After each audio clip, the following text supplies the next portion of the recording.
agenda pelo Nordeste, Lula chegou a ser hostilizado e mostrou ter aprendido algo em 3 mandatos.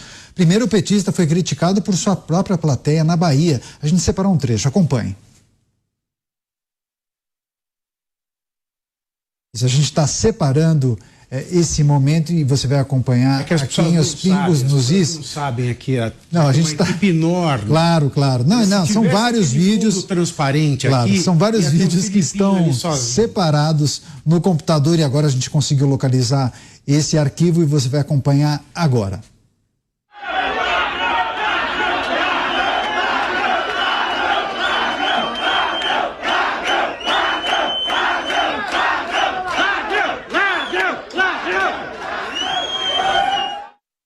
Pois é, depois o Lula disse ter descoberto que o capitalismo sobrevive através do dinheiro. Acompanhe. Eu cheguei na presidência da República em 2003, mesmo o Brasil sendo um país capitalista, todo o dinheiro, Antônio, que os bancos públicos e os bancos privados tinham para disponibilizar de crédito era apenas 380 bilhões de reais. E eu, que a vida inteira pensei que era socialista, comecei a entender que um país capitalista não pode viver se não tiver capital. Um país capitalista não pode viver se não tiver dinheiro circulando.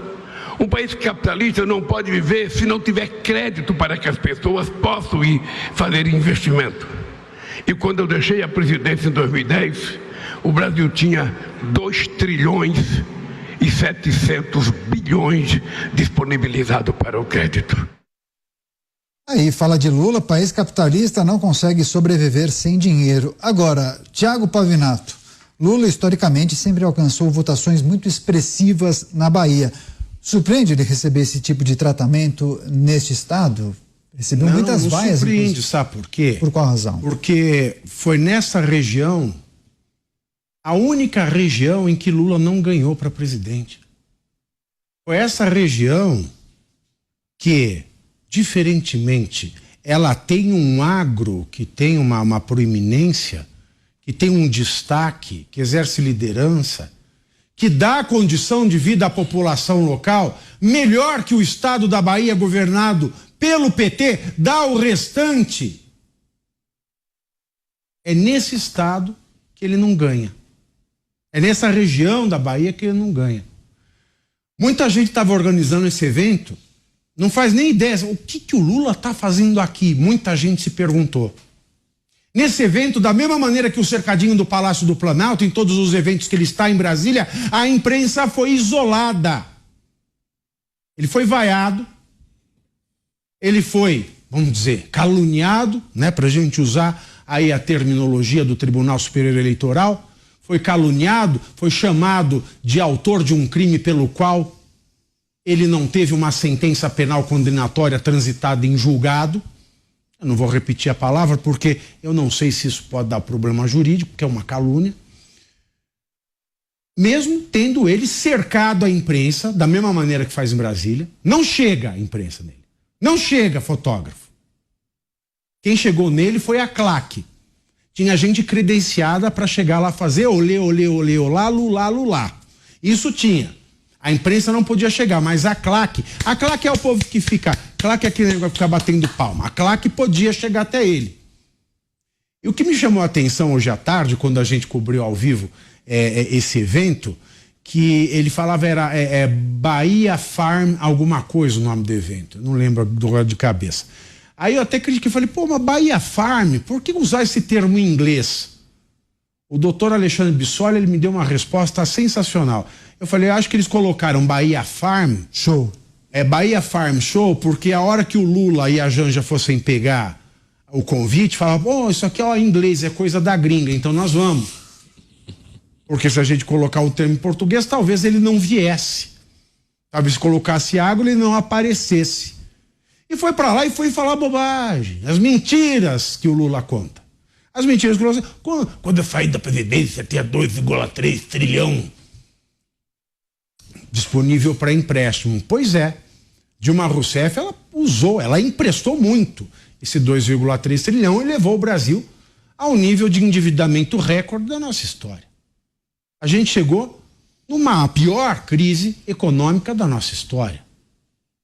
Esse dinheiro liberado para crédito foi lá para a Venezuela.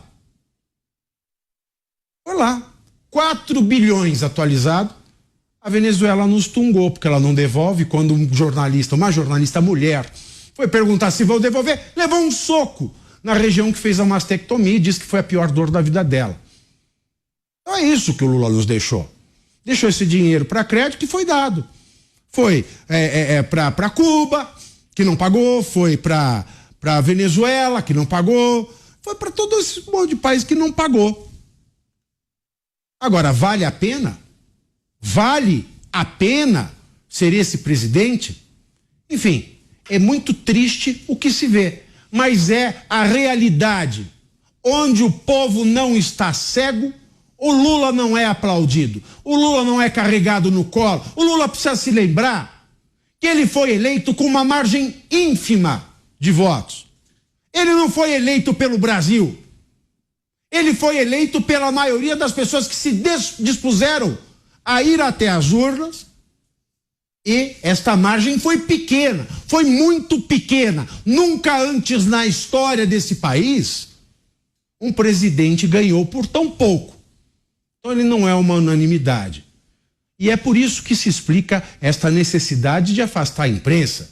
Porque quando a imprensa estiver afastada e só vierem os boletins oficiais do governo, a gente não vai ter mais gente gritando, chamando Lula de alguém que cometeu um crime pelo qual ele não foi julgado e a sentença penal não foi transitada em julgado.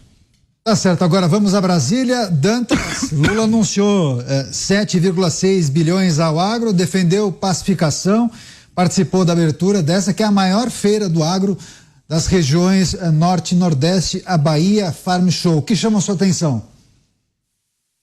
Ele quer dividir o agro. Tá muito claro.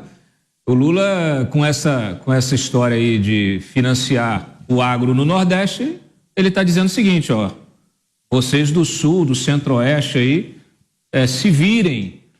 É um gesto que ele faz para o seu, vamos dizer assim, a região onde ele se sente confortável, onde ele teve a sua votação. Aliás, esta votação que ele não obteve em nenhuma outra região do país. Então, o que ele está fazendo não é unificar o agro, se aproximar do agro, é tentar dividir o agro. Aquela velha máxima, né, de dividir para governar. Infelizmente, é esse tipo de gestão que nós temos. É um político que ele vem para esse terceiro mandato com muito rancor, muito ódio, com espírito de vingança e o uso das instituições para um projeto de poder bastante radical. É curioso, né? Ele fala aí que nunca foi socialista, ou que se achou que fosse socialista, depois descobriu que não era socialista.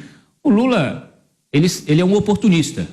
De fato, nunca foi socialista, ele é um oportunista.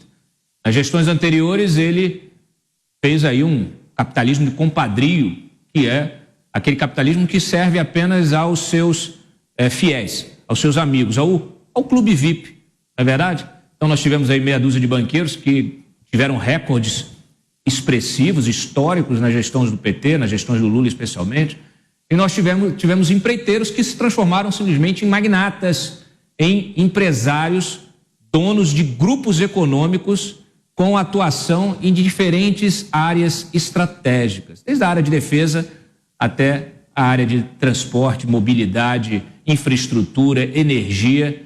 É o que essas empreiteiras que foram investigadas pela Lava Jato se transformaram.